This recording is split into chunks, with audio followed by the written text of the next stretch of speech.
بسم اللہ الرحمن الرحیم۔ قاری صاحب، آج ہم اپنی قرآن مجید پہ تدبر کی کلاس میں پہنچے ہیں سورہ بقرہ کی آیت نمبر 267۔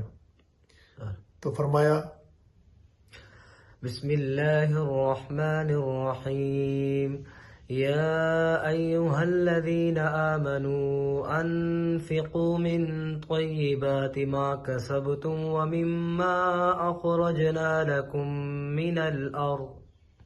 فرمایا اے لوگو جو ایمان لائے ہو، تم جو بھی مال کماؤ یا جو روزی تمہارے لیے اللہ زمین سے نکالے، اناج وغیرہ، بالکل، تو اس کا بہترین حصہ اللہ کی راہ میں خرچ کرو۔ انفقو، بہترین حصہ۔ بالکل صاحب۔ آگے کیا فرمایا؟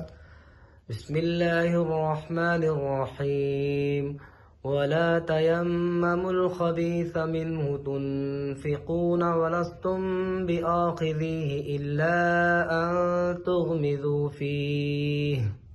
اور ایسا نہ ہو کہ تم اللہ کی راہ میں دینے کے لیے تو بری بری چیزیں چھانٹنے لگو، بچا کچا، بالکل، اور حالانکہ ایسی چیز جو تم خود تمہیں کوئی دے تو تم اپنے لیے بھی لینا پسند نہ کرو، بالکل، انٹل انلیس کہ تم چشم پوشی کر جاؤ یا مروتن قبول کر لو۔ ہوتا ہے نا ایسے؟ بالکل عزیز۔ آگے کیا فرمایا؟ وَاعْلَمُوا أَنَّ اللَّهَ غَنِيٌّ حَمِيدٌ۔ اور جان رکھو کہ اللہ تعالیٰ بے نیاز اور بہترین صفات کا حامل ہے، اور وہ تم میں بھی بہترین صفات دیکھنا چاہتا ہے۔